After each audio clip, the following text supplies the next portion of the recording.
the ABS-CBN News Center. This is the World Tonight.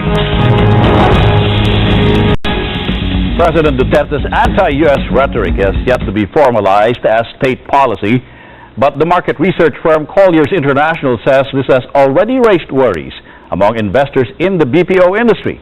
Vivian Gulia reports. The political noise in the Philippines has been causing delays in some business process outsourcing companies' decision to expand in the country.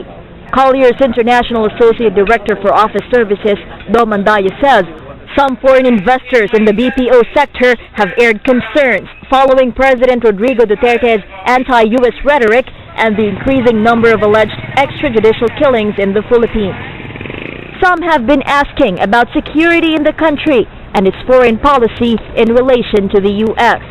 But Andaya says their local clients have been trying to allay investor concerns, telling them that the president's pronouncements have yet to translate into policies and that it's business as usual in the Philippines. Somehow, because of the noise that they're hearing, they are asking a lot of questions. They're dilly-dallying in terms of decision-making, but once we are able to address their concerns, they already decided that they will push through.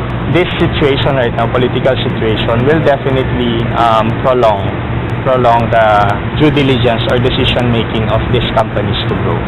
But for the Philippine Call Center and Outsourcing Alliance, there's a bigger concern for the BPO industry, a Donald Trump win in the U.S. elections. Trump was sending signals that if in case he wins, he would want to retain jobs in the United States and not bring them out. And that really could affect the outsourcing business because, you know, in outsourcing, the country outsources a service which is supposed to be from an internal source.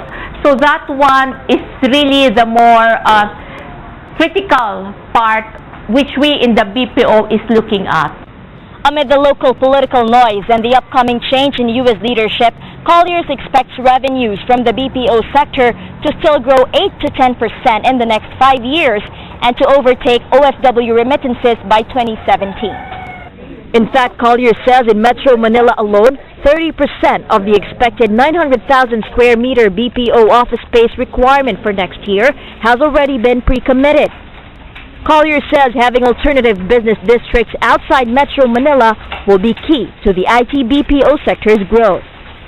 Some possible alternatives are Pampanga, Bulacan, Bataan, and Cavite. If you look at India, the reason why they have really grown that fast or that huge is they have a broader or a larger scale of business districts. They have developed tier 2, tier 3 cities, which are essentially your alternative business districts. For the Philippines right now, outside of Makati and Ortigas, it's still largely a very small sample size. Colliers research manager Joey Bondoc adds, if the Duterte government's push for bigger infrastructure spending continues, it will help expand the BPO sector. And if government could address the relatively high cost of internet and electricity in the Philippines, the country will be more globally competitive in the IT BPO sector. Vivian Gulia, ABS-CBN News.